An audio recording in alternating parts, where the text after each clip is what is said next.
सहनावतु सहनौ भुनक्तु सह वीर्यङ्करवावहै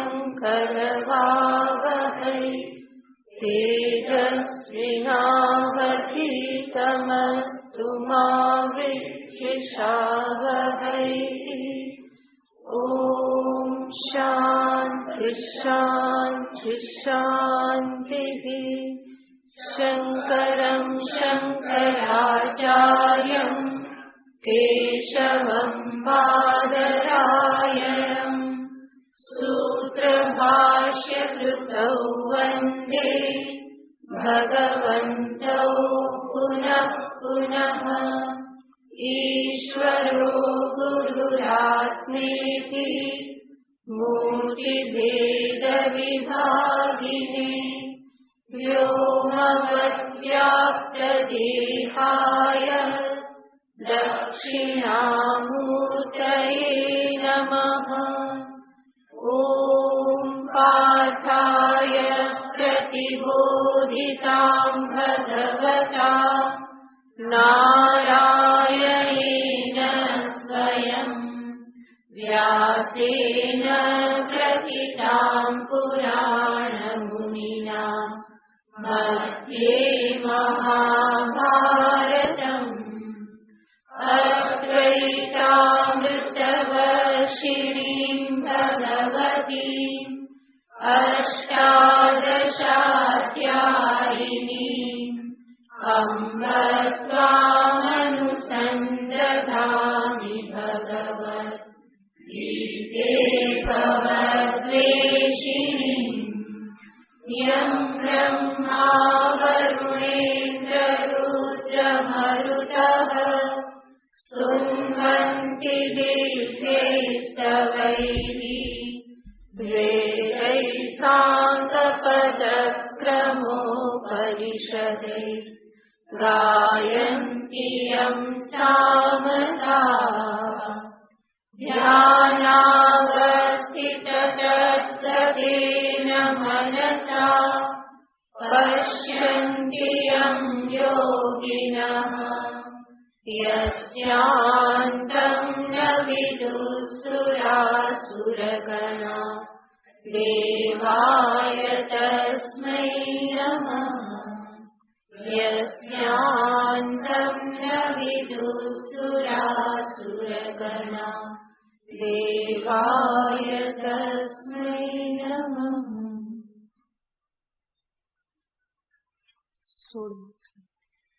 श्रीभगवानुवाच एवं प्रवर्तितं चक्रम् नानुवर्तयतीह यः अघायुरिन्द्रियारामो मोहं पार्थ स जीवति।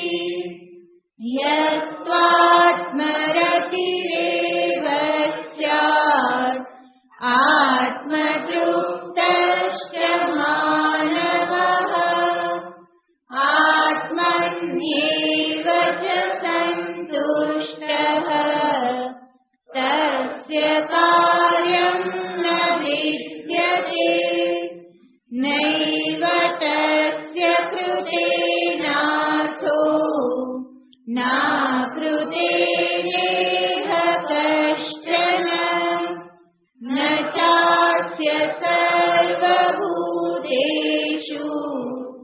कश्चिदर्थव्यपाश्रयः। तस्मादसक्तः सततं कार्यं कर्म समाचर। असक्तो ह्याचरन् कर्म परमाप्नोति पूरुषः। कर्मणैव हि संसिद्धिम् आस्थिता जनकादयः। लोकसङ्ग्रहमेवापि सम्पश्यन् कर्तुमर्हसि।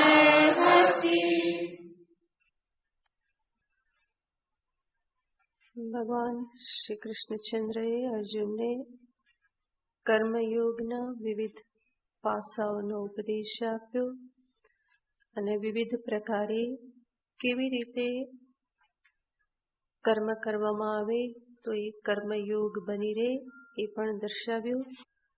અને ત્યાર પછી ભગવાન બતાવી રહ્યા છે કે કેવી રીતે કર્મ કરતા કરતા મનુષ્ય પરમ સિદ્ધિને પ્રાપ્ત કરે છે.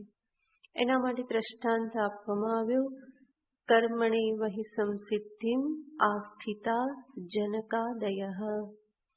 જનક વગેરે કર્મનો જ આધાર લઈ અને સંસિદ્ધિને પ્રાપ્ત થયેલા છે. સંસિદ્ધિ અને અંતઃકરણ શુદ્ધિ રૂપી સિદ્ધિ અને એના દ્વારા અંતે જ્ઞાન પ્રાપ્ત કરી અને મોક્ષ રૂપી સિદ્ધિ, બંને અર્થ લઈ શકાય. અને બંને અર્થના આધારે જ્યારે એમને અજ્ઞાની માનીએ તો પણ અંતઃકરણ શુદ્ધિને માટે કર્મની આવશ્યકતા છે. જ્ઞાની માનવામાં આવે તો ભગવાન કહેશે લોક સંગ્રહને અર્થે પણ કર્મ કરવાની આવશ્યકતા છે. તો ભગવાન અર્જુનને બંને રીતે દર્શાવી રહેલા છે. તું પોતાની જાતને અજ્ઞાની માનતો હો તો પણ કર્મ કરવું જોઈએ, અને તું પોતાની જાતને જ્ઞાની માનતો હો તો પણ લોક સંગ્રહાર્થે લોકોનું ધર્મ માર્ગે પ્રવર્તન થતું રહે એના માટે પણ કર્મ કરવું આવશ્યક છે. આ પ્રમાણે ભગવાને અર્જુનને છેલ્લે બતાવ્યું લોક સંગ્રહમેવાપી સંપશ્યન કર્મ કર્તુમ અર્હસી. તારે કર્મ કરવા જોઈએ.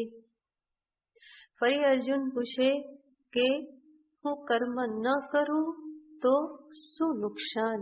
કરવા જ જોઈએ એવો આગ્રહ આપ શા માટે રાખો છો? ન કરું તો મને શું નુકસાન થાય? તો એનો ઉત્તર ભગવાન આગળના શ્લોકમાં આપે છે. 21મા શ્લોકમાં યદ્યદાચરતિ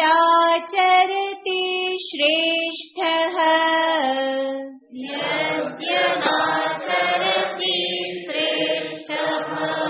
તત્તદેવેતરો જનઃ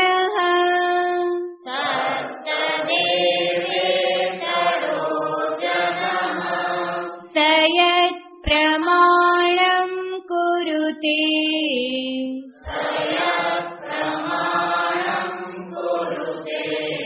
લોકસ્તદનુવર્તતે.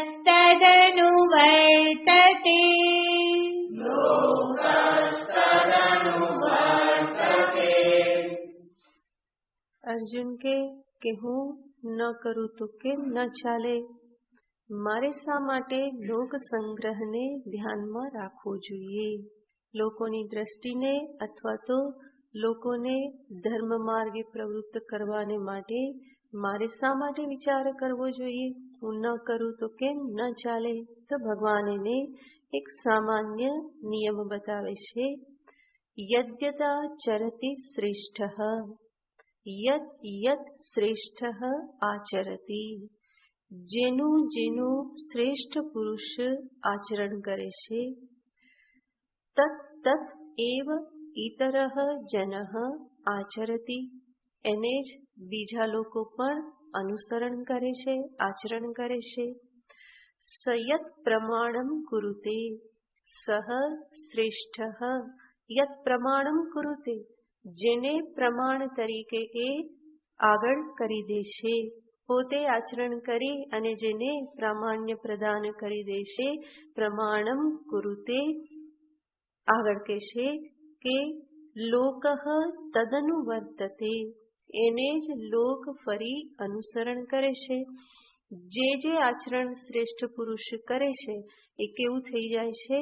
પ્રમાણભૂત થઈ જાય છે.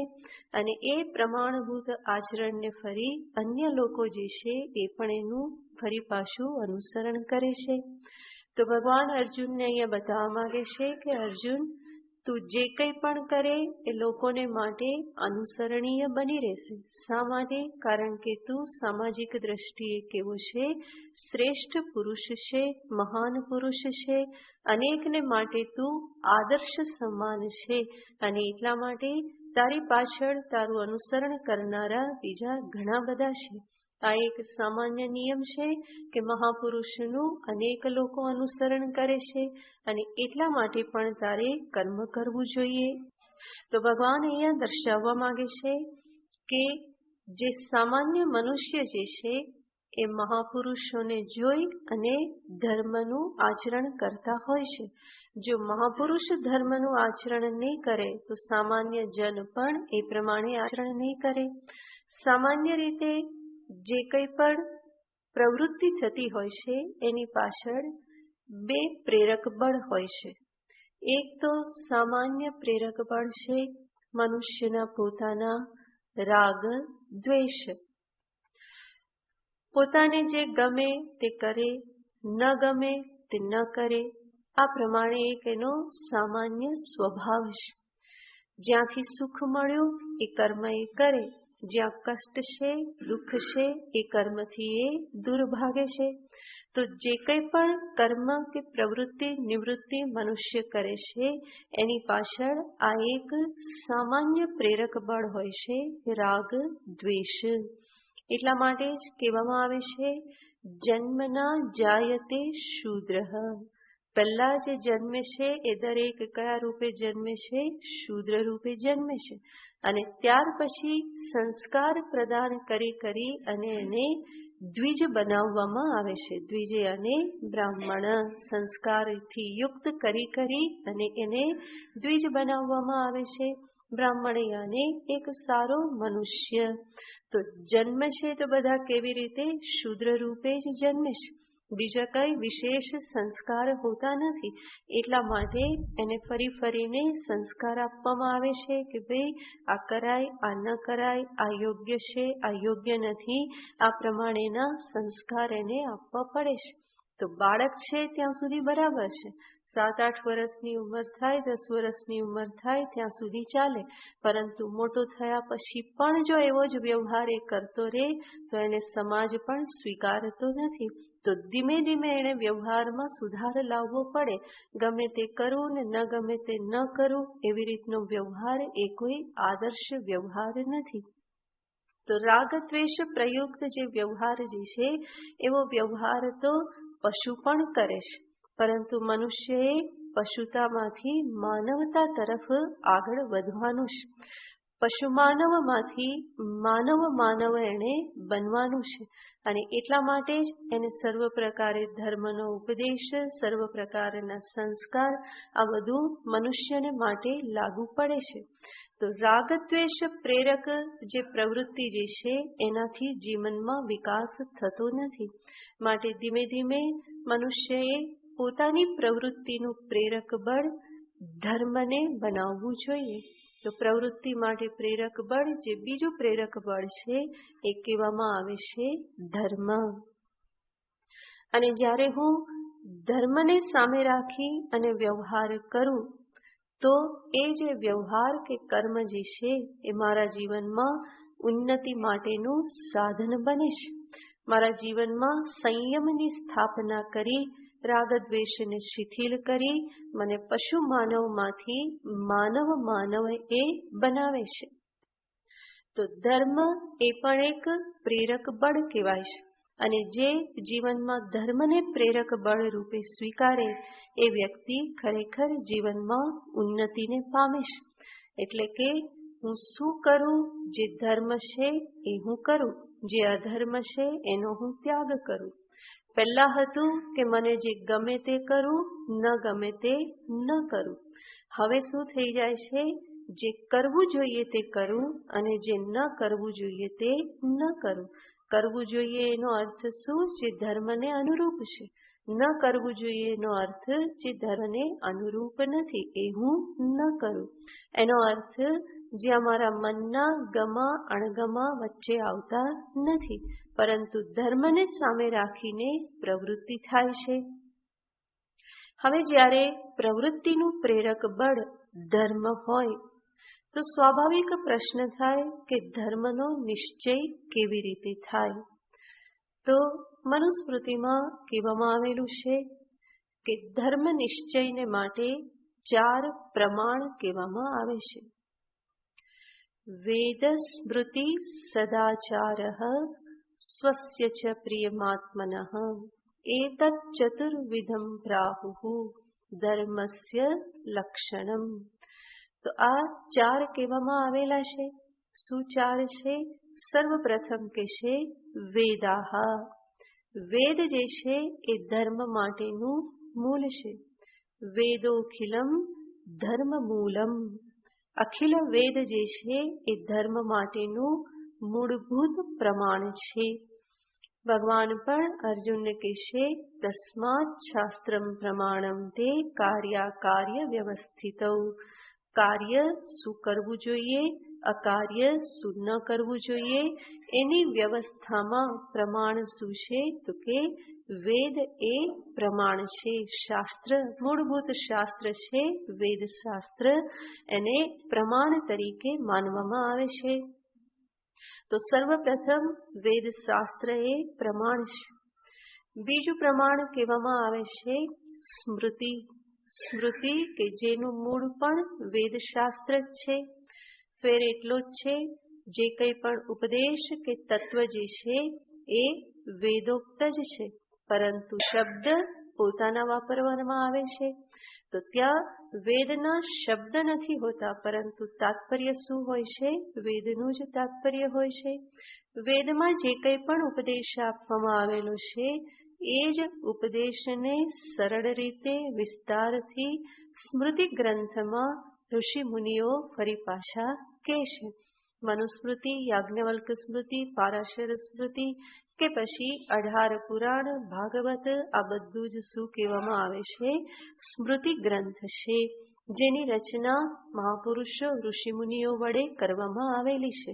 તો ઋષિમુનિ જે છે શબ્દ પોતાના છે, પરંતુ જે કહેવામાં આવ્યું છે, જે ઉપદેશ, એનું મૂળ શું રહેલું છે? તો કે વેદશાસ્ત્ર.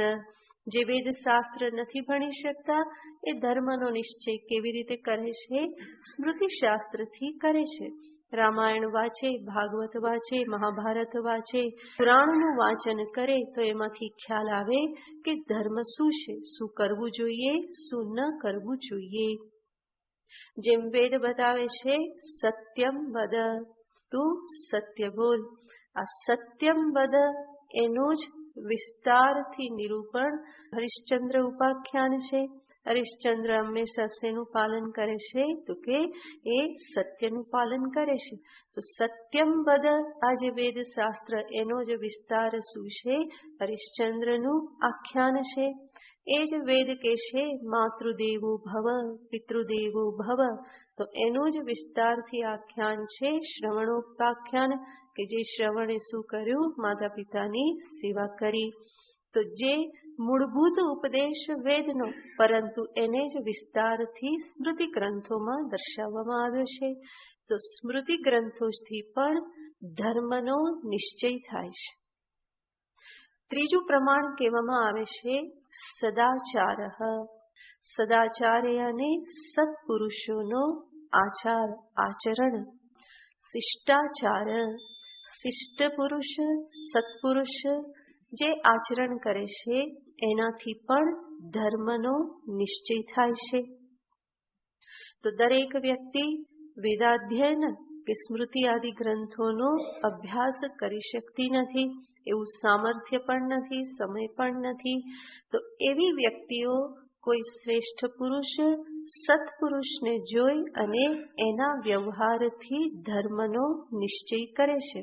તો એ સદાચાર જે છે એને ભગવાન અહીંયા જે કહે છે કે યદ્યદાચરતિ શ્રેષ્ઠ, એ આ પ્રમાણને લઈને જ ભગવાન અહીંયા કહે છે કે સત્પુરુષો, શ્રેષ્ઠ પુરુષો જેનું આચરણ કરે છે એનું બીજા બધા અનુસરણ કરે છે. તો શ્રેષ્ઠ પુરુષોનું જે આચરણ જે છે એને પણ પ્રમાણરૂપ કહેવામાં આવે છે. તો શ્રેષ્ઠ પુરુષ જે રીતે કરશે એવી રીતે બીજા લોકો, ભાવિ પેઢી એને અનુસરે છે. માટે જ કહેવામાં આવે છે કે જે વર્તમાન પેઢીની બહુ મોટી જવાબદારી છે એ કોને શીખવવાનું છે? ભાવિ પેઢીને શીખવવાનું છે. એના થકી ભાવિ પેઢી તૈયાર થાય છે. તો એ જ સદાચાર તરીકે કહેવામાં આવે છે. તૈત્તરીય ઉપનિષદમાં નિરૂપણ આવે છે કે જ્યારે શિષ્ય 12 વર્ષનું વેદાધ્યયન કરી સમાવર્તન સ્નાન કરી અને જ્યારે ઘરે જતો હોય છે ત્યારે આચાર્ય એને છેલ્લે ઉપદેશ આપે છે અને આચાર્ય એને કહે છે, અથ યદિ તે કર્મ વિચિકિત્સા વા વૃત્ત વિચિકિત્સા વા સ્યાત. જો તને કર્મના સંદર્ભમાં ક્યારેય સંશય થાય અથવા તો વ્યવહારના સંદર્ભમાં ક્યારેય પણ સંશય થાય, એટલે કે કયું કર્મ કરવું જોઈએ, કયું કર્મ નહીં કરવું જોઈએ, કેવા પ્રકારનો વ્યવહાર કરવો જોઈએ, કેવો વ્યવહાર નહીં કરવો જોઈએ, આ બાબતની જો કોઈ શંકા થાય, પ્રશ્ન ઉઠે તો શું કરવાનું? તો ત્યાં કહેવામાં આવેલું છે, યે તત્ર બ્રાહ્મણાઃ સમ્મર્ષિનઃ યુક્તા આયુક્તાઃ અલુક્ષા ધર્મ કામા સ્યુઃ તે તથા વર્તેરન યથા તેષુ વર્તેથાઃ. આચાર્ય કહેશે કે તને આવી શંકા થાય તો તું જ્યાં રહેતો હોય ત્યાં તારી આજુબાજુ કોઈ એવા જ્ઞાની વિદ્વાન સદાચારી બ્રાહ્મણ હોય તો એની પાસે જજે અને એ સ્થિતિમાં જે પ્રકારનો વ્યવહાર કરે છે એના વ્યવહારને જોઈ અને તું પણ વ્યવહાર કરજે. તને એને જોઈ અને તું નિશ્ચય કરજે કે એ ધર્મ કહેવાય કે અધર્મ કહેવાય, શું કરવું જોઈએ, શું ન કરવું જોઈએ. સાથે સાથે આચાર્ય કહેશે કે યાની અવદ્યાની કર્માણી તાની સેવિતવ્યાની નો ઇતરાણી. જે પણ અવદ્ય એટલે કે નિર્દુષ્ટ વ્યવહાર કર્મ જે છે એનું અનુસરણ કરવું જોઈએ. તાની ત્વયો પાસ્યાની, તારે એનું અનુસરણ કરવું જોઈએ. તો ત્યાં વેદના ઋષિ પણ ઉપદેશ આપે છે કે સદાચારી મનુષ્યનો વ્યવહાર જે છે એ ધર્મ માટે નિર્ણાયક બની જાય છે. તો આ ત્રીજું સાધન કહેવામાં આવ્યું ધર્મ નિશ્ચય માટે. અને ચોથું કહેવામાં આવ્યું છે સ્વસ્ય ચ પ્રિયમાત્મનઃ, પોતાના અંતરાત્માને જે પ્રિય લાગે, યોગ્ય લાગે. પરંતુ આ જે ચોથું પ્રમાણ જે છે એ માત્ર ને માત્ર એના માટે છે કે જેનું અંતઃકરણ શુદ્ધ હોય. એવું શુદ્ધ અંતઃકરણ કે જેમાં ક્યારેય પણ અધર્મને અનુસરવા માટેની પ્રેરણા પ્રાપ્ત થતી જ નથી. એવું અંતઃકરણ કે જે અધર્માનુષ્ઠાન કરવાને માટે અસમર્થ થઈ ચૂકેલું છે, એવા અંતઃકરણને માટે કહેવામાં આવેલું છે કે અંતઃકરણમાં જે યોગ્ય લાગે એ કરવું. પોતાનો અંતરાત્મા જે ઉચિત સમજે એને ધર્મ કહેવામાં આવે છે. તો આમાં મુખ્ય છે શ્રુતિ સ્મૃતિ સદાચાર. ભગવાન અહીંયા એ સદાચાર રૂપી પ્રમાણને સામે રાખી અને અર્જુનને કહેશે કે અર્જુન, યદ્યતા ચરતિ શ્રેષ્ઠ, શ્રેષ્ઠ પુરુષ જેનું આચરણ કરે છે, જે વ્યવહાર, જે કર્મ શ્રેષ્ઠ પુરુષ કરે છે એને બીજા લોકો અનુસરણ કરે છે. અને ભગવાન જાણે છે કે સામાન્ય રીતે મનુષ્યનો સ્વભાવ કેવો છે, તો કે અનુસરવાનો સ્વભાવ છે. મોટા ભાગના લોકો શું કરે છે? અનુસરણ કરે છે. નેતા તો કોઈક જ બને, બાકીના બધા કેવા હોય એની પાછળ બધા ચાલનારા હોય. તો અનુસરવાનો હંમેશા મનુષ્યનો સ્વભાવ છે. અને ભગવાન જાણે છે એટલા માટે કહેશે કે અર્જુન, તારે મનુષ્યના સ્વભાવને સામે રાખવો જોઈએ અને તારા પોતાના સ્થાનને પણ સામે રાખવું જોઈએ. અનુપશ્ય યથા પૂર્વે પ્રતિપશ્ય તથા પરે. જ્યારે નચિકેતા પોતાના પિતાને કહે છે કે પિતાજી, તમારા પૂર્વજોએ કેવું આચરણ કરેલું છે એ તમે જુઓ અને સાથે સાથે તમે જેવું કરશો એવું આગળના લોકો પણ કરવાના છે, માટે તમે તમારા સત્યનું પાલન કરો, મને યમરાજા પાસે મોકલી દો. તો ભગવાન પણ અહીંયા અર્જુનને કહે છે કે અર્જુન, તું એક શ્રેષ્ઠ મનુષ્ય છે. અને શ્રેષ્ઠ એટલે કોણ?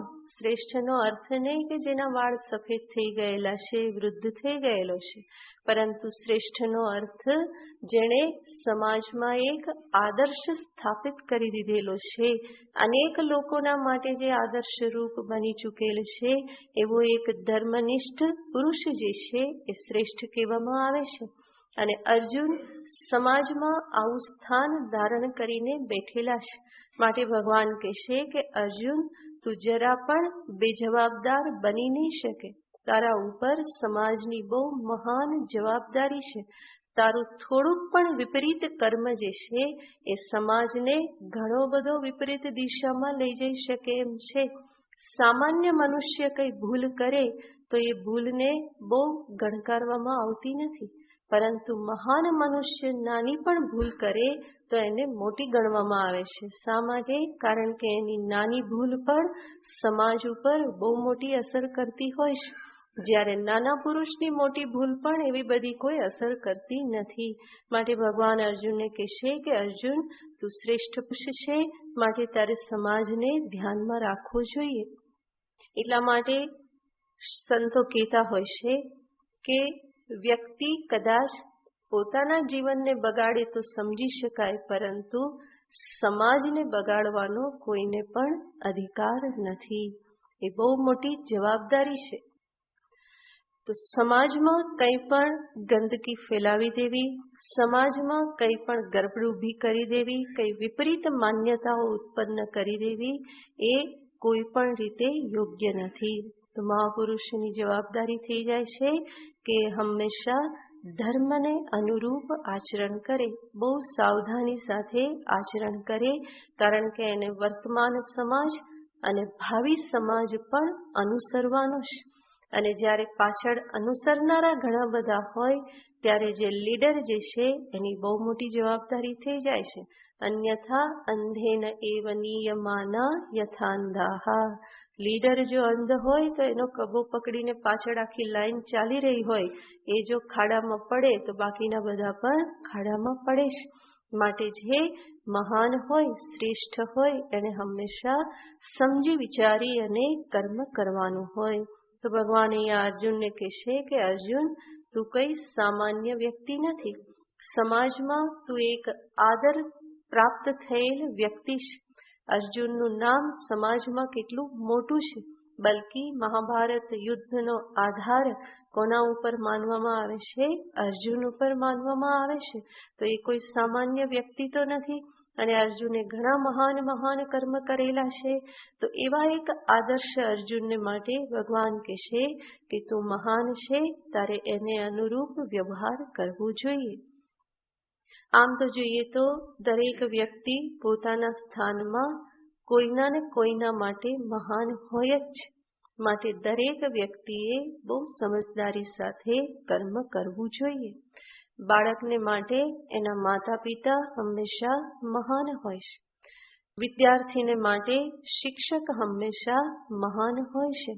તો માતા પિતા, શિક્ષક આ બધા કોઈના ને કોઈના માટે આદર્શરૂપ છે. માટે જ્યાં હું આદર્શરૂપ હોઉં તો મારી જવાબદારી બહુ મોટી થઈ જાય છે, વધી જાય છે. એટલા માટે બહુ સમજી વિચારીને જીવનમાં વ્યવહાર કરવો જોઈએ. બાળ માનસ પણ એવું જ હોય છે, એ તરત જ અનુસરણ કરે. નકલ કરવી એના માટે બહુ સહજ હોય છે, બલકી એને ગમતું હોય છે. એટલા માટે જ આપણે જેમ કરીએ એમ સાથે સાથે બાળક કરતું રહેતું હોય છે. તો એ જે હંમેશા અનુસરવાની આદત જે છે એના પરિણામે જ મોટા લોકોની જવાબદારી વધી જાય છે. તો દરેક વ્યક્તિ પોતાના સ્થાનમાં કોઈ ને કોઈ માટે મહાન છે, આદર્શ છે. એને ધ્યાનમાં રાખી અને દરેક વ્યક્તિએ પોતાના જીવન વ્યવહારને ગોઠવવાનો હોય. આ રીતે ભગવાને અર્જુનને કહ્યું કે અર્જુન, તારે પણ આ રીતે વ્યવહાર કરવો જોઈએ. અત્યારે જો તું યુદ્ધને છોડીને જતો રહીશ તો ભવિષ્યમાં તું શું આદર્શ સામે રાખી દેશે? ક્ષત્રિયને માટે યુદ્ધને છોડીને જવામાં કોઈ વાંધો નથી, બલકી ક્ષત્રિયનો ધર્મ શું કહેવામાં આવે છે? યુદ્ધે ચાપ્ય પલાયનમ. યુદ્ધમાં અપલાયન, ક્યારેય પણ પાછા વળીને જવું નહીં, એ ક્ષત્રિયનો ધર્મ છે. અને તું જો જતો રહીશ તો તું કેવો આદર્શ બેસાડી દઈશ કે ભલે ક્ષત્રિય રહ્યા, અર્જુન જેવો અર્જુન ગયો તો પછી હું જઉં, એમાં તો શું કહેવાનું હોય? કિમુ વક્તવ્યમ. માટે ભગવાન કહેશે કે અર્જુન, બહુ સમજી વિચારીને તારે શું કરવું જોઈએ કર્મ કરવું જોઈએ. તું જ્ઞાની હોય અજ્ઞાની હોય તારે કર્મ કરવું જોઈએ. ભગવાન આ રીતે અર્જુનને કહેશે તો અર્જુન ફરી પાછા મનમાં કઈ ગડમથલ ચાલતી હશે કે પ્રભુ તમે કહો છો તો ખરા કે કર્મ કરવું જોઈએ. જનક વગેરે બધા કર્મ કરી અને મોક્ષરૂપી સિદ્ધિને પ્રાપ્ત થયેલા છે. જરૂર તમે કહો છો કર્મ કરવું જોઈએ અને તમે જે દ્રષ્ટાંત આપ્યું જનક અશ્વપતિ જે બધા જે છે એ તો બધા મારા માટે કેવા છે બહુ દૂરની વાત છે, કેટલા વર્ષો પહેલા થઈ ગયા. મારા માટે બધા કેવા છે પરોક્ષ છે. મેં તો કોઈને જોયેલા નથી, કોઈનો મને ખ્યાલ નથી. શું વર્તમાનમાં એવું કોઈ દ્રષ્ટાંત છે કે જે સ્વયં પૂર્ણ હોય જ્ઞાની હોય અને છતાં પણ કર્મ કરતા હોય એવું કોઈ દ્રષ્ટાંત છે ખરું? તો ભગવાન તરત જ અર્જુનને કહે તરહી મામ કિમ ન પશ્યસી. તારે એવું જ હોય તો તું મારી સામે કેમ નથી જોતો? હું તો સાક્ષાત તારી સામે દ્રષ્ટાંત છું. તો ભગવાન પોતાનું જ દ્રષ્ટાંત અર્જુનની સામે પ્રગટ કરે છે કે અર્જુન જરા મારા જીવનની સામે જો. હું તને માત્ર ઉપદેશ આપી રહેલો છું એવું નથી, પરંતુ જે ઉપદેશ આપું છું એનું અનુસરણ કરું છું. મારા જીવનની સામે તું જરા દ્રષ્ટિ કર. આગળનો શ્લોક. ન મે પાર્થાસ્તિ કર્તવ્યમ ન મે પાર્થાસ્તિ કર્તવ્યમ ત્રિષુ લોકેષુ કિંચન ત્રિષુ લોકેષુ કિંચન નાનવાપ્તમવાપ્તવ્યમ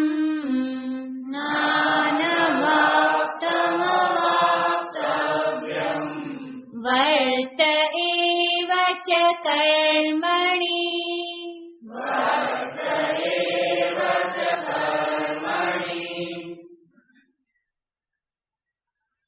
પોતાની જ વાત ભગવાન અહીંયા સ્વમુખે કરે છે. ભગવાન પોતાની પરિપૂર્ણતાને પોતાના જ શબ્દોમાં વ્યક્ત કરે છે. ભગવાન કહે છે ન મે પાર્થાસ્તિ કર્તવ્યમ ત્રિષુ લોકેષુ કિંચન. હે પાર્થ મે કર્તવ્યમ ન અસ્તિ. મારા માટે કોઈ કર્તવ્ય નથી. મારે કંઈ કરવું જોઈએ એવું કોઈ કર્તવ્ય મારા માટે નથી. ત્રિષુ લોકેષુ કિંચન. ત્રણેય લોકમાં. કારણ કે નાનવાપ્તમ વાપ્તવ્યમ. કર્તવ્ય ક્યારે પ્રાપ્ત થાય તો જ્યારે કંઈક લેવા દેવાનું હોય. ભગવાન કહે છે એવું કંઈ પણ મને અપ્રાપ્ત નથી કે જે મારે પ્રાપ્ત કરવાનું હોય. અને છતાં પણ વર્ત એવ ચ કર્મણિ. છતાં પણ હું ક્યાં રહેલો છું? કર્મોની વચ્ચે જ રહેલો છું. હું કર્મમાં જ હંમેશા રહેલો છું. નિરંતર હું કર્મ કરી રહેલો છું. તો ભગવાન અહીંયા પોતાની જ વાત કરે છે. ભગવાન જ્યારે પોતાની વાત કરે છે તો એનો અર્થ નહીં કે ભગવાન આત્મશ્લાઘા કરી રહેલા છે, પોતાના જ વખાણ કરી રહેલા છે, પરંતુ ભગવાન પોતાની વાત એટલા માટે કરે છે કે જેથી અર્જુનને તરત જ સમજાઈ જાય.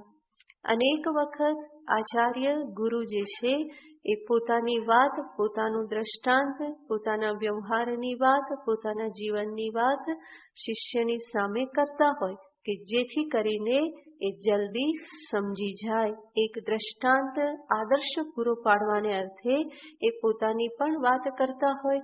તો એવી રીતે ભગવાન કૃષ્ણ પણ અહીંયા અર્જુન સમક્ષ પોતાની વાત કરે છે. ભગવાન કહે છે કે હે પાર્થ. પાર્થ શબ્દનો અર્થ થાય છે પૃથા પુત્ર. પૃથાનો પુત્ર. પૃથાયાને કુંતી. એનો પુત્ર એ છે પાર્થ. અથવા તો પાર્થ શબ્દનો અર્થ થાય છે પહ પરમાત્મા. સ એવ અર્થ યસ્ય સ પાર્થ. પહ પાતી પહ જે પાલન કરે એને શું કહેવાય? પહ. જેવી રીતે જે જાણે એને કહેવાય જ્ઞઃ. એવી રીતે જે પાલન કરે એને કહેવાય પહ. પાતીતિ પહ. અને પાલન કોણ કરે છે? પરમાત્મા. તો પરમાત્મા કે જે પાલન કરે છે પહ, એ જ જેના જીવનનું ધ્યેય છે. પહ સહ પરમાત્મા અર્થ યસ્ય. જેના જીવનનું ધ્યેય કોણ છે? પરમાત્મા જ. એને શું કહેવામાં આવે છે? પાર્થ. ભગવાન સંબોધન કરે છે, હે પાર્થ, મેં ત્રિષુ લોકેષુ કિંચન કર્તવ્યમ ન અસ્તિ. ત્રણેય લોકમાં મારા માટે કોઈ કર્તવ્ય નથી. જે પોતાના પૂર્ણ આત્મ સ્વરૂપને, સચ્ચિદાનંદ ઘન એક અદ્વય તત્વને જે સંપૂર્ણપણે આત્મસાત કરી ચૂકેલ છે, એવી વ્યક્તિને માટે કોઈ કર્તવ્ય નથી. આગળ ભગવાને કહેલું જ હતું, તસ્ય કાર્યમ ન વિદ્યતે યસ્ત્વાત્મરતિરેવ સ્યાત આત્મતૃપ્તશ્ચ માનવઃ આત્મન્યેવ ચ સંતુષ્ટઃ તસ્ય કાર્યમ ન વિદ્યતે નૈવ તસ્ય કૃતેનાર્થઃ ના કૃતેનેહ કશ્ચન. એને કોઈ પણ કાર્ય કરવાનું શેષ રહેતું નથી. ત્રિષુ લોકેષુ કિંચન અપી કર્તવ્યમ મે ન અસ્તિ. કારણ કે ભગવાન આગળ પણ કહી ચૂકેલા છે કે ન મે કર્મફલે સ્પૃહા. મને કર્મફલમાં કોઈ સ્પૃહા નથી. તો કર્મફળ, કોઈ પણ કર્મફળ ઈશ્વરે પ્રાપ્ત કરવાનું શેષ રહેલું નથી. કર્તવ્ય કર્મ કોને પ્રાપ્ત થાય? એને જ પ્રાપ્ત થાય કે જેને જગત પાસેથી કંઈક લેવાનું છે. કંઈક લેવાનું હોય તો કંઈક આપવું પડે.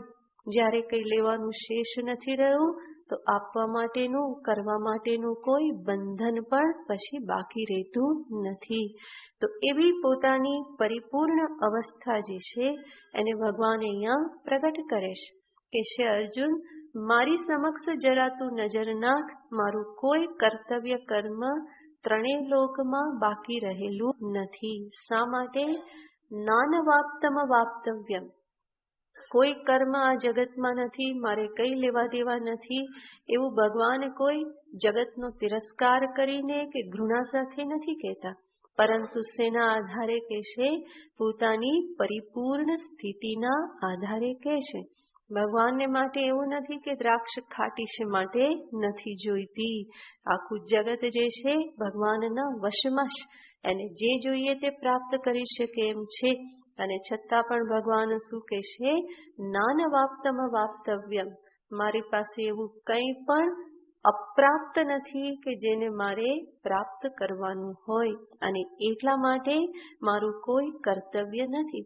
ભગવાન પોતાની આત્મરતિ, આત્મતૃપ્તિ, આત્મક્રીડા જે છે એને આ શ્લોકમાં પ્રગટ કરી રહેલા છે.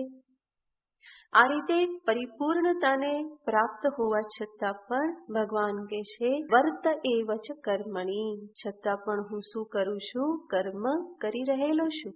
કર્મની વચ્ચે જ હું વર્તમાન છું. કંઈ જ લેવા દેવા ન હોવા છતાં પણ મેં કર્મ ત્યાગ કરી દીધેલો નથી. બલકે હું કર્મ કરું છું કેવી રીતે? કૃતકૃત્યતાની અભિવ્યક્તિ રૂપે, પરિપૂર્ણતાની અભિવ્યક્તિ રૂપે. એટલા માટે જ જ્યારે કૃષ્ણના જીવનનું ચિંતન કરીએ તો એના પ્રત્યેક કર્મમાંથી શું પ્રગટ થાય છે? જાણે કે આનંદ, પ્રેમ, પરિપૂર્ણતા આ છલકતા હોય એવું હંમેશા લાગે છે. કારણ કે સ્વયંનો કોઈ સ્વાર્થ નથી, પોતાને કંઈ પ્રાપ્ત કરી લેવાનું નથી. જે કંઈ પણ ભગવાને કર્યું એ કોના માટે કરેલું છે? બીજાના માટે કરેલું છે. લોક સંગ્રહને ધ્યાનમાં રાખીને કરેલું છે. તો ભગવાન અહીંયા અર્જુનને એ જ કહેશે કે અર્જુન, તું જરા મારી તરફ નજર નાખ. કંઈ જ કરવાનું નથી, મારે કંઈ જ પ્રાપ્ત કરી લેવાનું નથી, અને છતાં પણ હું કર્મના નિયમો, જીવનના નિયમોનું હું ઉલ્લંઘન કરતો નથી. એક ગૃહસ્થ તરીકે, પાર્થ સારથી તરીકે કે પછી દ્વારિકાના એક નાયક તરીકે જે કંઈ પણ કર્મ મને પ્રાપ્ત થયેલું છે એ કર્મ હું હંમેશા કરું છું. જ્યારે જ્યારે કર્મની સ્થિતિ પ્રાપ્ત થાય તો હું કર્મ કરવાનો ચાન્સ ક્યારેય પણ છોડતો નથી, બલ્કિ ક્યારેય પણ હું પાછળ પડતો નથી. જ્યારે યુધિષ્ઠિરે રાજસૂય યજ્ઞ કર્યો તો રાજસૂય યજ્ઞ જ્યારે થતો હોય તો પરિવારમાં, ફેમિલીમાં જેટલા પણ હોય બધા પોતપોતાની સેવા હંમેશા કરતા હોય. તો યજ્ઞ તો એને જ કહેવામાં આવે જેમાં બધા જ પોતપોતાનો ફાળો હંમેશા આપે. ભગવાન કૃષ્ણ જ્યાં પહોંચ્યા ત્યાં સુધીમાં બધી કાર્યની વહેંચણી થઈ ગઈ હતી. એવી રીતે પાંડવોએ વહેંચણી કરી દીધી હતી કે ભગવાન માટે કંઈ બાકી ના રહે. અને બધાને એવું હતું કે ભગવાનને કોઈ કર્મ આપણે શેષ નથી રાખવું, એ આરામથી રહે, આરામ કરે, કારણ કે દર વખતે આપણે એમની પાસે બહુ કામ કરાવીએ છીએ, આ વખતે કંઈ કામ એમને સોંપવું નથી. તો બધા કામની વહેંચણી બધાએ કરી લીધી હતી. માટે ભગવાન કૃષ્ણએ કહ્યું કે મને પણ કંઈ કામ આપો. તો બધા પાંડવ કહે છે કે ભગવાન કોઈ બાકી નથી રહ્યું કર્મ, અમે બધું જ વહેંચી લીધેલું છે, કંઈ બાકી હોય તો તમને આપીએ. તો ભગવાન કહે કે એવું તો કેમ ચાલે, કંઈક તો કર્મ મારે કરવું જ જોઈએ, હું એમનેમ થોડો બેઠો રહેવાનો છું. તો કે પણ કંઈ બાકી નથી રહ્યું ને. તો કે મને લિસ્ટ બતાવો, જેટલું લિસ્ટ છે કામનું, જેને જેને સોંપવામાં આવ્યું છે લિસ્ટ બતાવો. તો પાંડવોએ લિસ્ટ બતાવ્યું. ભીમ લિસ્ટ લઈને આવ્યા કે લો જો આમાં કંઈ બાકી નથી, બાકી હોય તો તમે લઈ લેજો. ભીમની ભાષા ખરી ને, જે બાકી વધ્યું હોય તમે લઈ લેજો, કે પણ કંઈ બાકી રાખ્યું નથી. તો ભગવાને કાર્યની વહેંચણી આખી જોઈ, અને આખી વહેંચણી જોઈ અને ભગવાન કહે છે કે મેં મારું કામ નક્કી કરી લીધું. ભીમ કે પણ કંઈ બાકી જ નથી રહ્યું તો શેનું નક્કી કરશો? કે ના, બાકી રહ્યું જ છે, કે બાકી રહી ગયું છે, તમને ધ્યાનમાં નથી આવ્યું, તમે આમાં લખ્યું પણ નથી, અને લખ્યું નથી એ કામ તો કોઈના નામે પણ ના જ ચડ્યું હોય. એટલા માટે જે બાકી તમે કીધું હતું કે બાકી હોય એ તમે લઈ લેજો, આ બાકી રહ્યું છે હું લઈ લઉં. તો કેવું કયું કામ બાકી રહી ગયું? તો કે જે રાજસૂય યજ્ઞમાં બધા જમવા બેસશે એ બધાના પતરાડા ઉઠાવવાનું કામ બાકી છે, અને એ આમાં લખાયું નથી. માટે હું શું કરીશ, બધાના જૂઠા જે કંઈ પણ વાસણ છે, પતરાડા, એ ઉઠાવવાનું કામ હું કરીશ. તો આ ભગવાન કૃષ્ણ કે જે કર્મનો આવો આદર્શ આપણી સમક્ષ સ્થાપિત કરે છે. જ્યાં બધા કરતા હોય તો હું કેવી રીતે પાછળ રહી જાઉં? ભલે ને હું ઈશ્વર ગણાવ, ભલે હું ભગવાન હોઉં, પરંતુ જ્યાં યજ્ઞ કર્મ ચાલી રહેલો છે તો યજ્ઞ કર્મમાં તો બધાએ પોતાનો હાથ લગાવવો જોઈએ. તો ભગવાને એ યજ્ઞ કર્મમાં એ કર્મ પણ સ્વીકાર કરી લીધું, પથરાળા ઉઠાવવાનું કર્મ. અને જે કંઈ પણ બ્રાહ્મણ, જે લોકો મોટા મોટા લોકો આવે, મહાન વિદ્વાન, એ લોકોના ચરણ ધોવાનું કામ પણ ભગવાને લઈ લીધું, એ પણ ચૂકાઈ ગયેલું હતું. આ તો બહુ મહત્વનું કામ કહેવાય. હવે આ તો ભગવાનની જ બલિહારી એમને જ ચૂકાવી દીધું હશે, કારણ કે એમને કરવું હશે તો એમના ચરણ ધોવાનું કામ પણ ભગવાને લઈ લીધું, અને સાથે સાથે જૂઠા બધું ઉપાડવાનું જે છે એ કાર્ય પણ ભગવાને લઈ લીધું. તો ભગવાનને રાજસૂય યજ્ઞમાંથી એક થોડુંક પણ પુણ્ય એમાંથી મેળવવાનું નહોતું. એવું નહોતું કે હું ચલો આ પતરાળા ઉઠાવું તો શું થશે, મારું અંતઃકરણ શુદ્ધ થઈ જશે, એવું વારને વિચારવાની જરૂર જ નથી. અથવા તો હું આ કરું તો મને કોઈ પુણ્ય પ્રાપ્ત થશે, હું કોઈ બીજા લોકને પ્રાપ્ત કરીશ. ત્રિલોકીના નાથ જગન્નાથને કયા લોકની પ્રાપ્તિ કરવાની હોય? તો એવું કોઈ જ એમને પ્રયોજન નહોતું. અને છતાં પણ ભગવાને શું કર્યું, એ કાર્યનો સ્વીકાર કરી લીધો. તો ભગવાન સ્વયં અહીંયા કહેશે કે કોઈ પણ એવું નથી, કંઈ પણ એવું નથી કે જે મારે પ્રાપ્ત કરવાનું હોય, મને અપ્રાપ્ત હોય અને મારે પ્રાપ્ત કરવાનું હોય એવું કંઈ જ નથી. અને એટલા માટે જ ત્રિષુ લોકેષુ કિંચન કર્તવ્યમ મે નાસ્તિ. માટે વાસ્તવમાં તો મારું કોઈ જ કર્તવ્ય છે નહીં. ભગવાન જ્યારે કહે છે મે કર્તવ્યમ નાસ્તિ, મારું કર્તવ્ય નથી, તો મારું એટલે કોનું? તો ભગવાન અમ શબ્દ, મમ શબ્દ જે છે એ ગીતામાં અનેક પ્રકારે ભગવાન વાપરે છે. એક તો ઈશ્વર રૂપે પણ ભગવાન મમ કે અહમ શબ્દનો પ્રયોગ કરે છે. બીજું, અર્જુનના ગુરુ રૂપે, આચાર્ય રૂપે પણ ભગવાન અહમ શબ્દનો પ્રયોગ કરે છે. અને જે ઐતિહાસિક એવા શ્રી કૃષ્ણ, અવતારી શ્રી કૃષ્ણ જે છે એ સ્વરૂપે પણ ભગવાન અહમ કે મમ શબ્દનો પ્રયોગ કરે છે. અહીંયા આ ત્રણેય સ્વરૂપના આધારે જોઈએ તો ત્રણેય સ્વરૂપના આધારે ભગવાન કેવા છે? પરિપૂર્ણ જ છે. એકેયમાં એમને કર્તવ્ય પ્રાપ્ત થતું નથી. સર્વપ્રથમ જોઈએ કે ભગવાન પોતાને ઈશ્વર તરીકે અહીંયા ગણાવતા હોય કે એક ઈશ્વર તરીકે મેં કર્તવ્યમ નાસ્તિ. હું એટલે કોણ? તો કે ઈશ્વર, જે સર્વ જગતના સ્વામી, સર્વ જગત નિયંતા, સર્વ કર્મફળ સિદ્ધાંતોના ઘડનારા, સર્વાંતર્યામી, સર્વને કર્મફળ પ્રદાન કરનારા, સર્વના કર્મના અધ્યક્ષ એવા ઈશ્વરને અહીંયા જોઈએ તો એવા ઈશ્વરને માટે કોઈ કર્મ શેષ રહેતું નથી. અને છતાં પણ ઈશ્વર શું કહે છે? વર્ત એવ ચ કર્મણી. ભગવાન કહે છે મેં મારા ઘડેલા કર્મના સિદ્ધાંતોને હું પોતે પણ અનુસરણ કરું છું, હું પણ એનું ઉલ્લંઘન કરતો નથી. તો ઈશ્વર તરીકે એ સર્વશક્તિમાન, સર્વજ્ઞ, પરિપૂર્ણ છે અને છતાં પણ ભગવાન કહે છે વર્ત એવ ચ કર્મણી.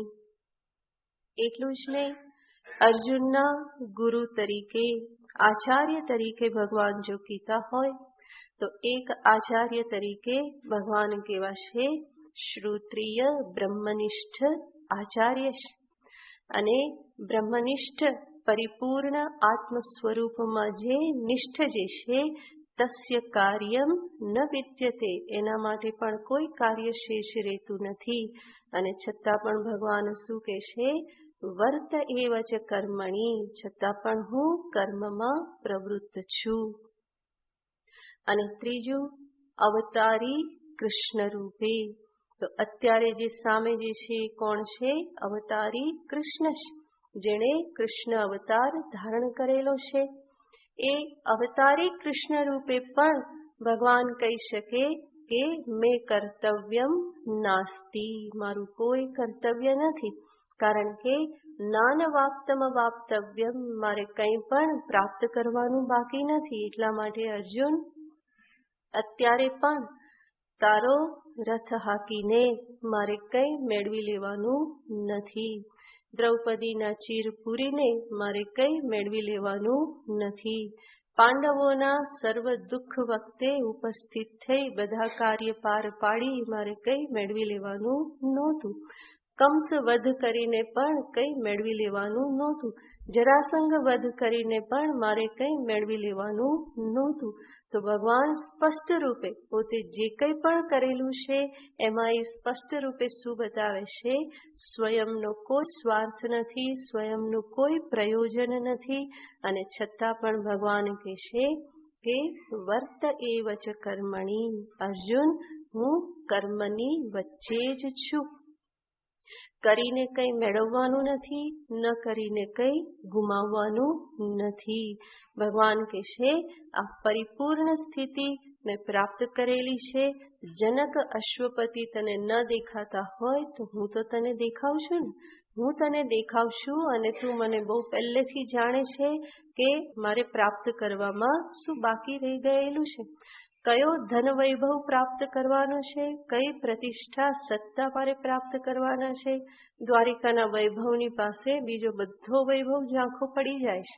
અને બીજી કઈ પ્રતિષ્ઠા, એક કૃષ્ણ તરીકે જે કર્મો થયેલા છે એ કર્મ કરીને જે પ્રતિષ્ઠા પ્રાપ્ત થયેલી છે એનાથી વધારે બીજી કઈ પ્રતિષ્ઠા મારે જીવનમાં પ્રાપ્ત કરી લેવાની છે.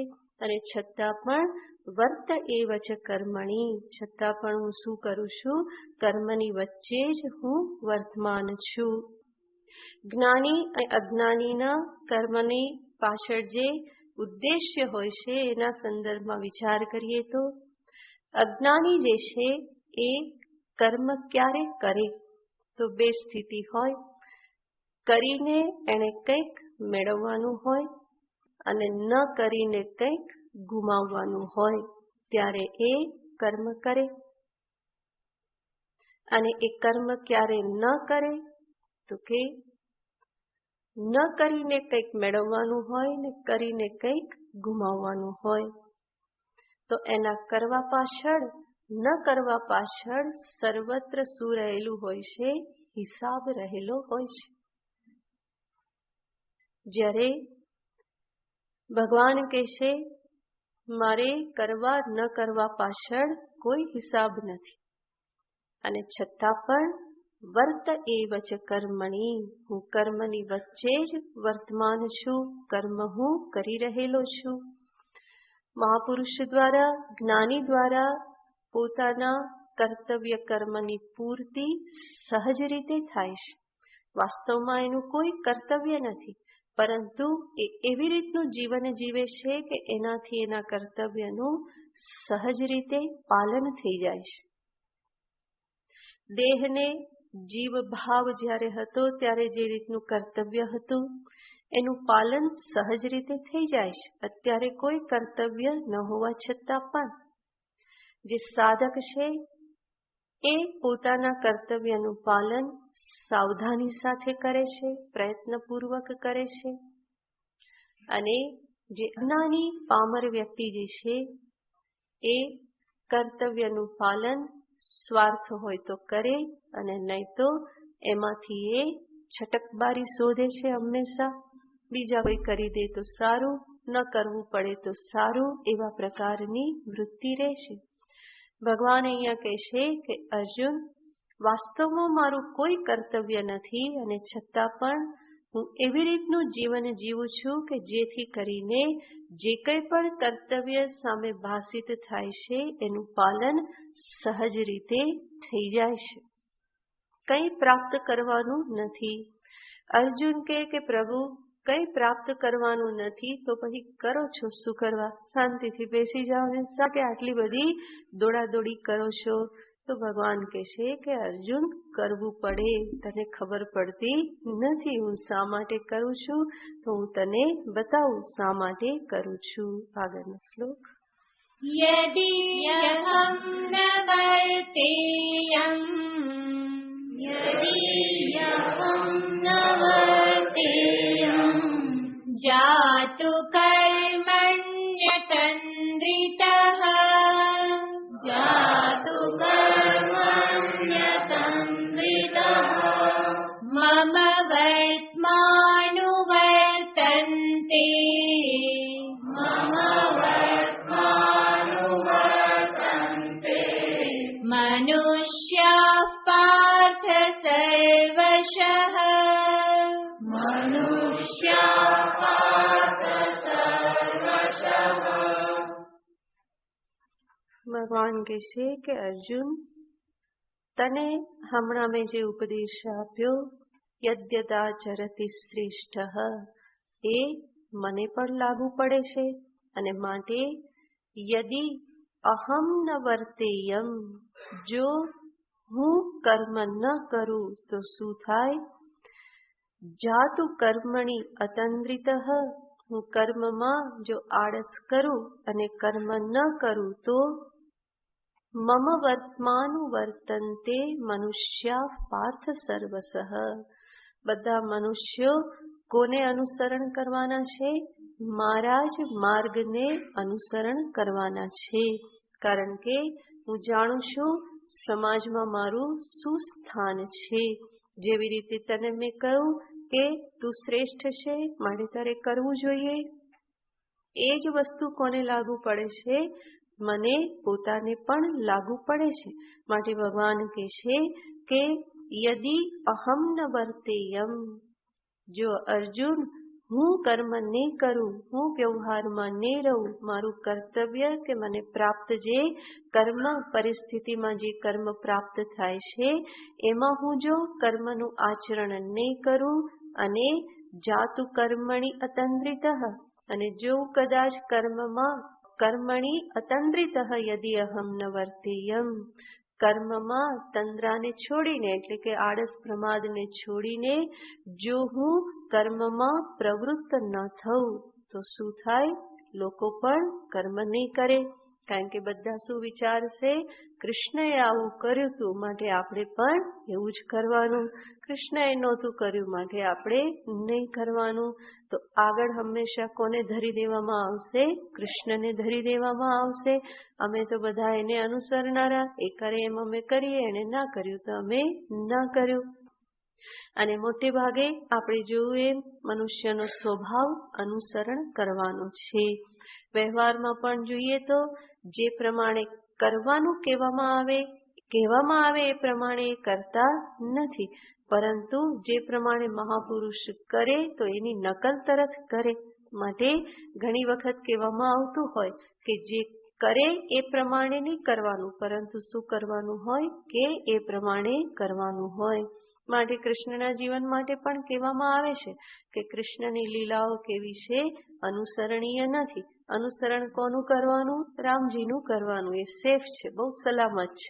રામજીની પાછળ પાછળ ચાલવું. કૃષ્ણની પાછળ પાછળ ચાલવામાં ક્યારેક તકલીફ થઈ જાય. 16,108 લેવા જાય તો શું થઈ જાય?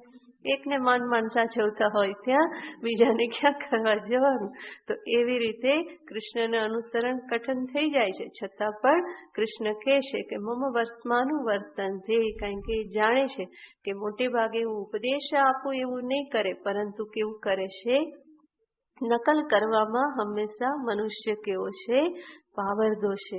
અક્કલ હોવા છતાં પણ હંમેશા શું કરે છે? નકલ કરવામાં હોશિયાર છે. કારણ કે બૌદ્ધિક આળસ દરેકના સ્વભાવમાં ઘૂસેલી છે. બહુ વિચાર કરવો ન પડે એટલા માટે એ શું કરે છે? પાછળ પાછળ જે ચાલે છે એની પાછળ પાછળ ચાલતો રહે છે. તો ભગવાન પણ આ જાણે છે.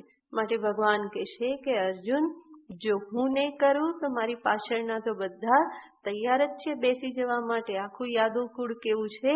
ભગવાન બેઠા તો આખું યાદવ કુળ બેસી જ જવાનું છે, એ પછી આગળ વધવાનું નથી. તો ભગવાન દર્શાવી રહેલા છે કે એક આદર્શ વ્યક્તિએ શું કરવું જોઈએ અને પોતે શું કરી રહેલા છે. ભગવાન પોતાના જ દ્રષ્ટાંતથી આ પ્રમાણે બતાવી રહેલા છે. ભગવાન સ્પષ્ટ કરે છે, અતંદ્રિત કર્મણી પ્રવૃત્ત. હું કેવી રીતે કર્મમાં પ્રવૃત્ત છું? અતંદ્રિત, જરા પણ આળસ કર્યા વગર. અને આપણે કૃષ્ણના જીવનનો વિચાર કરીએ તો આપણને ખ્યાલ આવે કે કેટલી ભાગમભાગી કરેલી છે. દ્વારિકાથી હસ્તિનાપુર, હસ્તિનાપુરથી દ્વારિકા, દ્વારિકાથી હસ્તિનાપુર, દોડાદોડી ચાલુ જ છે. હસ્તિનાપુરમાં આવે તો દ્વારિકામાં કંઈક ઉપર નીચે થયું હોય, દ્વારિકામાં બધું સરખું કરવામાં રહે, ત્યાં પાંડવોને ફરી કઈ તકલીફ થયેલી હોય, ફરી ત્યાંથી દોડે તો ફરી પાછું દ્વારિકામાં કંઈક થઈ ગયું હોય, દીકરાનું કોઈ અપહરણ કરીને લઈ ગયેલું હોય, બિચારાને ખબર પણ ના હોય. કારણ કે કેટલા બધા દીકરાઓને લિસ્ટ બધું રાખવું પડે, એમાં કોઈ એકાદો ઓછો થઈ જાય તો બહુ જલ્દી ખબર ના પડે.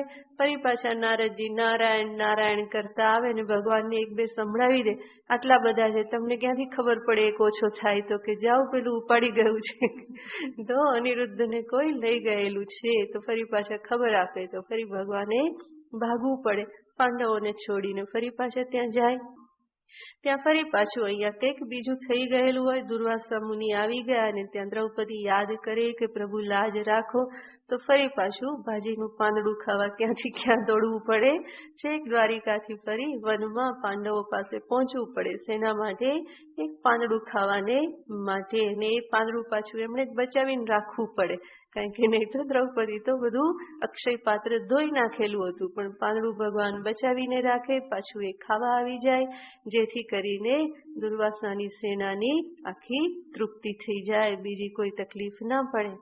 તો કેટલા બધા કાર્ય સંભાળવા પડે, એક પછી એક બધા ચાલુ જ હોય. અને કેટલું બધું આગળથી ભગવાને પ્લાન કરવો પડતો હશે કે આમ થવાનું છે, આમ થવાનું છે, આટલો વિચાર અહીંયા કરવાનો છે, અહીંયા પહોંચવું પડશે, અહીંયા આમ થવાનું છે.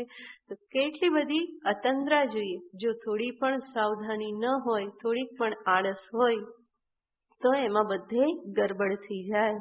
તો ભગવાનની સાવધાની તો વાત જ શું કરવાની. કર્મફળના સિદ્ધાંતો ભગવાને એવા ઘડેલા છે કે બધું યથા સ્થાને, યથા સમયે, યથા વ્યક્તિ પાસે પહોંચી જ જાય છે. એમાં ક્યારેય કંઈ ગરબડ થતી નથી.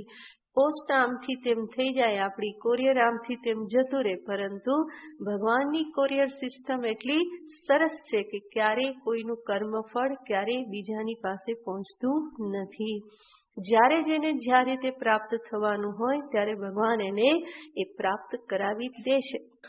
એકવાર કહેવાય છે કે કાશી વિશ્વનાથના દર્શન કરવા માટે બધા દેવતાઓ આવ્યા, અને બધા દેવતાઓ વિશ્વનાથના દર્શન કરવા આવ્યા તો સર્વપ્રથમ વિષ્ણુ ભગવાન જે છે એ કાશી વિશ્વનાથના દર્શન કરે છે અને અંદર એ પૂજા કરતા હોય છે, ભગવાન શિવજીનો અભિષેક કરે છે.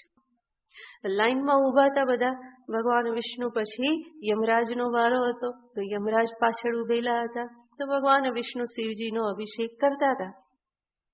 એટલે યમરાજને રાહ જોવી પડી. હવે તમને ખબર જ છે કે યમરાજનું કામ કેવું છે, કોઈને કોઈ તો ઘંટડી વાગી ગઈ હોય, વગાડતું ના, બલકે બધા ઘંટડી ચૂપ રાખે કે ક્યાંક સાંભળી ના જાય. પણ એ ભગવાને એવી વ્યવસ્થા કરી છે કે ઘંટડી વાગી જ જાય જેનો પણ સમય થયો હોય એનો. તો યમરાજની પાસે તો બહુ લાંબો તો સમય ના હોય, એમને સતત વિચાર કરતા રહેવું પડે કે હવે ક્યાં પહોંચવાનું છે, ને કોને ઉઠાવવાનો છે, ને કોને શું કરવાનું છે, ને કોનું મૃત્યુ કેવી રીતનું છે. એ પાછું એવું તો નથી કે યમરાજને ઈચ્છા થાય તો ગમે એનું ગળું પકડી લે. એ પાછું કેવી રીતે થવું જોઈએ, જેવું ભગવાને મૃત્યુ નિશ્ચિત કર્યું છે એવું જ થવું જોઈએ, જેના હાથે લખાયેલું છે એ પ્રમાણે થવું જોઈએ.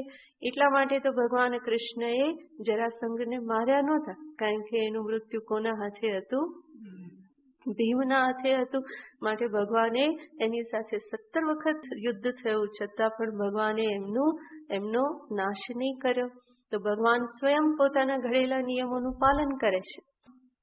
તો અહીંયા જ્યારે ભગવાન વિષ્ણુ કાશી વિશ્વનાથના દર્શન કરતા હતા, અભિષેક કરતા હતા, તો યમરાજ એની પાછળ ઊભા હતા.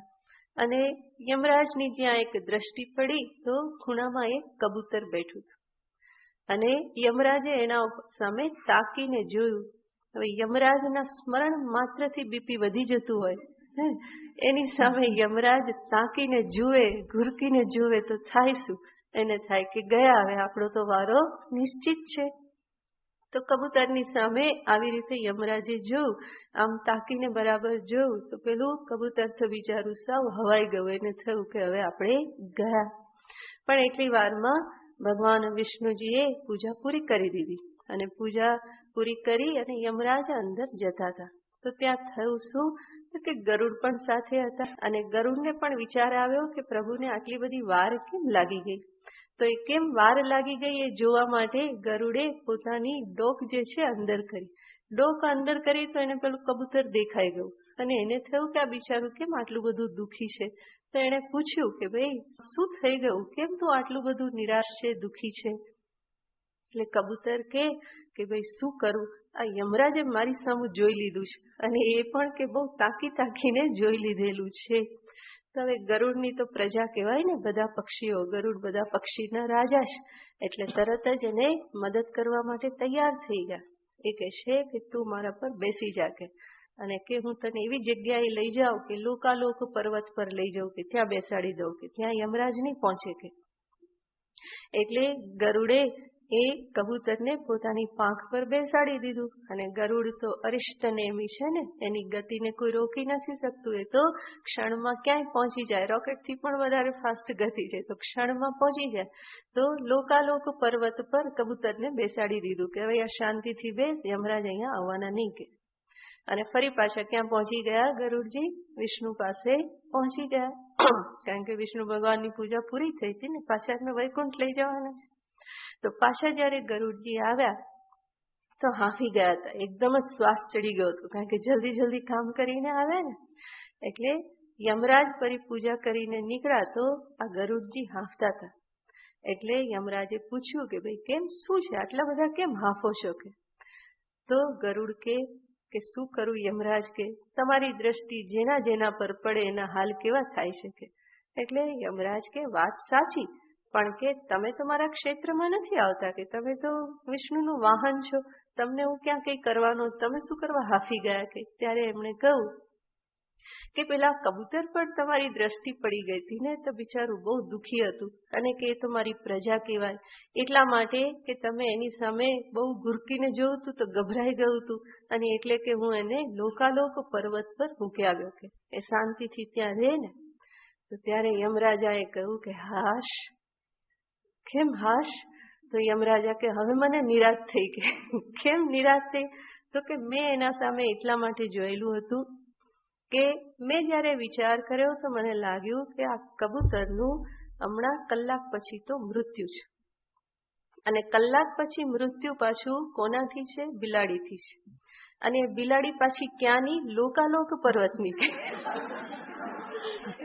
એ લોકાલોક પર્વત પર રહેલી બિલાડીથી શું થવાનું છે? કબૂતરનું મૃત્યુ થવાનું છે. એટલે કે મેં ગુરકીને એટલા માટે જોયું હતું કે આ કબૂતર વર્ષોના વર્ષો સુધી ઉડતું રહે તો પણ લોકાલોક પર્વત સુધી પહોંચે નહીં.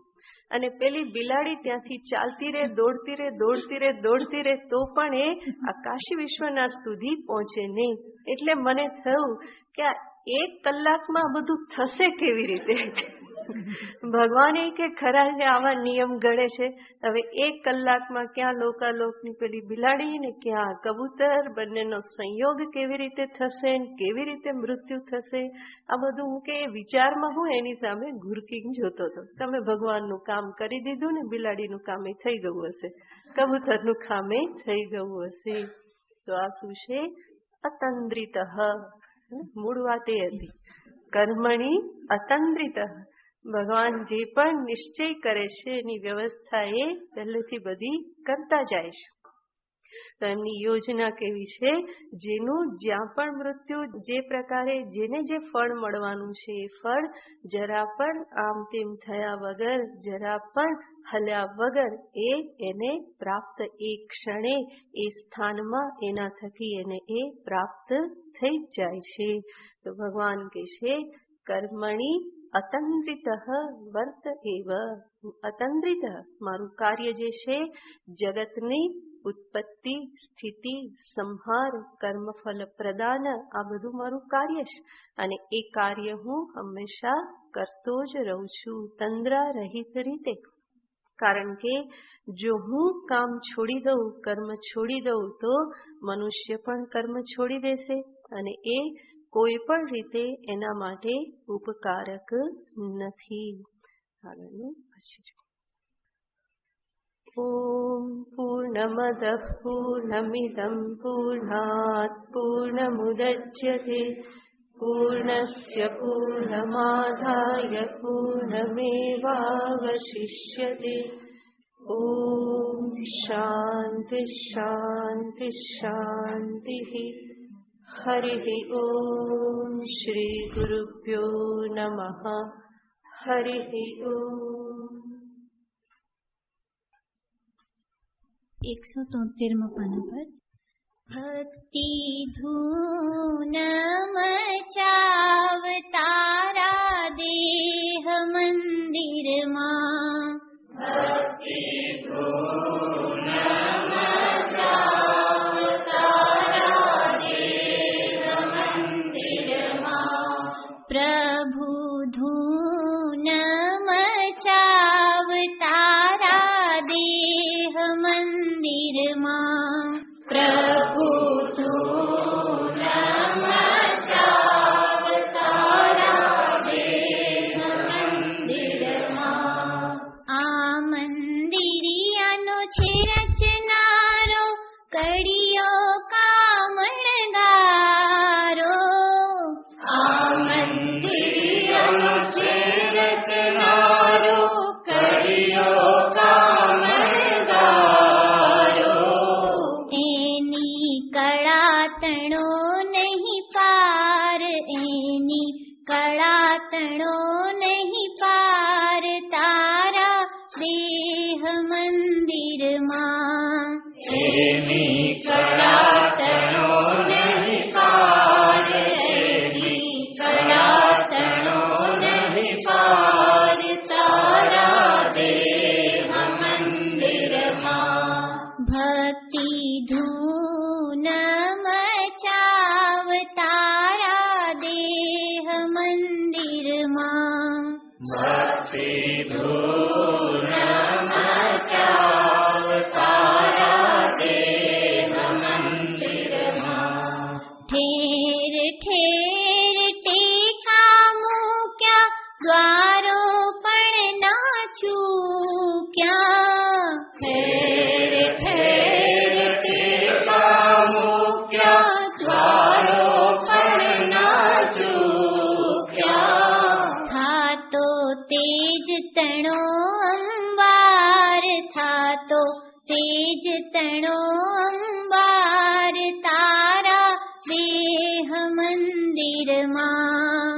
થાતો તેજ તણો અંબાર, થાતો તેજ તણો અંબાર, તારા દેહ મંદિરમાં. ભક્તિ ધૂન મચાવ તારા દેહ મંદિરમાં. ભક્તિ ધૂન મચાવ તારા દેહ મંદિરમાં. અસ્થિ કેરી ઈંટ બનાવી, ચૂનો માસ લગાવી. અસ્થિ કેરી ઈંટ બનાવી, ચૂનો માસ લગાવી. લેપન વિધ વિધ નાખીધા, લેપન વિધ વિધ નાખીધા, તારા દેહ મંદિરમાં. લેપન વિધ વિધ નાખીધા, લેપન વિધ વિધ નાખીધા, તારા દેહ મંદિરમાં. ભક્તિ ધૂન મચાવ તારા દેહ મંદિરમાં. ભક્તિ ધૂન મચાવ તારા દેહ મંદિરમાં. રાતા રાતા રંગ કેરી જાજમો બિછાવી. રાતા રાતા રંગ કેરી જાજમો બિછાવી.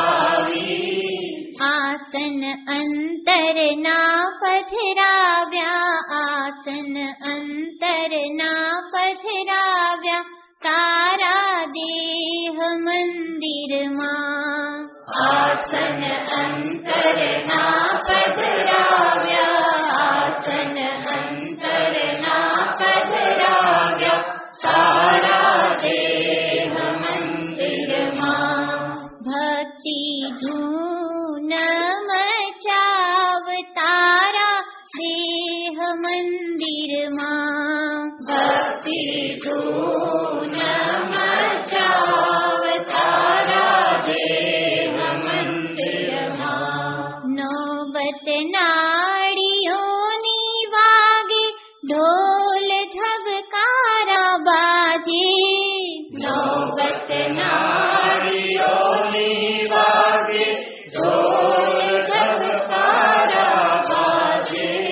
મૂર્તિ પોતાની પધરાવી, મૂર્તિ પોતાની પધરાવી, તારા દેહ મંદિરમાં. મૂર્તિ પોતાની પધરાવી, મૂર્તિ પોતાની પધરાવી, તારા દેહ મંદિરમાં.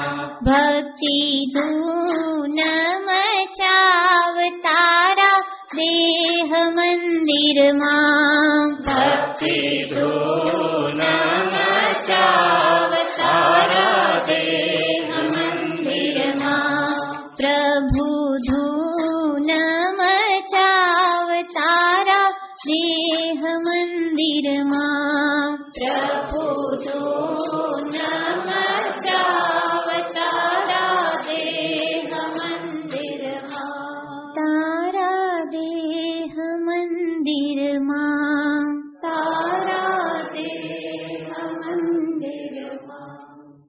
જય જય ગિરિધર ધર ગોપાલ जय जय नंद नंद लाल। जय जय गिरधर धर गोपाल, जय जय सुंदर नंदन लाल। जय जय गिरिधर धर गोपाल, जय जय श्याम सुंदर गोपाल। जय जय गिरधर धर गोपाल, जय जय श्याम सुंदर नंदलाल। जय जय मोहन प्यारे लाल, जय जय माधव मदन गोपाल। जय जय मोहन प्यारे लाल, जय जय माधव मदन गोपाल। जय जय मोहन प्यारे लाल, जय जय माधव मदन गोपाल। जय जय मोहन प्यारे लाल, जय जय माधव मदन गोपाल। जय जय नंद यशोदा लाल, जय जय गोपी जन गोपाल। जय जय नंद यशोदा लाल, जय जय गोपी जन गोपाल। जय जय नंद यशोदा लाल, जय जय गोपी जन गोपाल। जय जय नंद यशोदा लाल, जय जय गोपी जन गोपाल। जय जय गिरिवरधर गोपाल, जय जय श्याम सुंदर गोपाल। जय जय गिरिवरधर गोपाल, जय जय श्याम सुंदर गोपाल। जय जय मुरली मनोहर लाल, जय जय प्राण प्यारा गोपाल। जय जय मुरली मनोहर लाल, जय जय प्राण प्यारा गोपाल। जय जय मुरली मनोहर लाल, जय जय प्राण प्यारा गोपाल। जय जय मुरली मनोहर लाल, जय जय प्राण प्यारा गोपाल। जय जय कलिमल हर गोपाल, जय जय कमल नयन गोपाल। जय जय कलिमल हर गोपाल, जय जय कमल नयन गोपाल। जय जय कलिमल हर गोपाल, जय जय कमल नयन गोपाल। जय जय कलिमल हर गोपाल, जय जय कमल नयन गोपाल। जय जय गिरिवरधर गोपाल, जय जय श्याम सुंदर गोपाल। जय जय गिरिवरधर गोपाल, जय जय श्याम सुंदर गोपाल। जय जय गिरिवरधर गोपाल, जय जय श्याम सुंदर गोपाल। जय जय गिरिवरधर गोपाल, जय जय श्याम सुंदर गोपाल। जय जय मोहन प्यारे लाल, जय जय माधव मदन गोपाल। जय जय मोहन प्यारे लाल, जय जय माधव मदन गोपाल। जय जय मोहन प्यारे लाल, जय जय माधव मदन गोपाल। जय जय मोहन प्यारे लाल, जय जय माधव मदन गोपाल। जय जय नंद यशोदा लाल, जय जय गोपी जन गोपाल। जय जय नंद यशोदा लाल, जय जय गोपी जन गोपाल। जय जय नंद यशोदा लाल, जय जय गोपी जन गोपाल। जय जय नंद यशोदा लाल, जय जय गोपी जन गोपाल। जय जय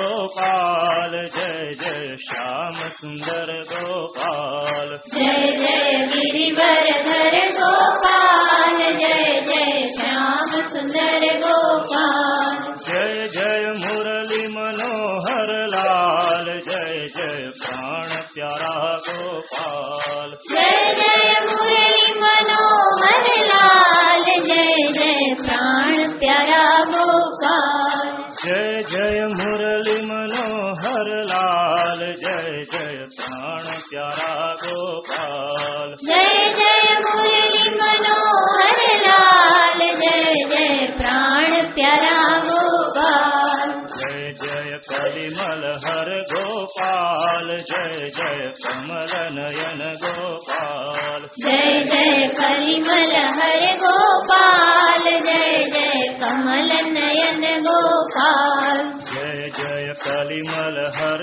गोपाल जय जय कमल नयन गोपाल जय जय कलिमल हर गोपाल जय जय कमल नयन गोपाल जय जय गिरिवरधर गोपाल जय जय श्याम सुंदर गोपाल जय जय गिरिवरधर गोपाल जय जय श्याम सुंदर गोपाल जय जय गिरिवरधर गोपाल जय जय श्याम सुंदर गोपाल जय जय गिरिवरधर गोपाल जय जय श्याम सुंदर गोपाल जय जय गिरिवरधर गोपाल जय जय श्याम सुंदर गोपाल जय जय गिरिवरधर गोपाल जय जय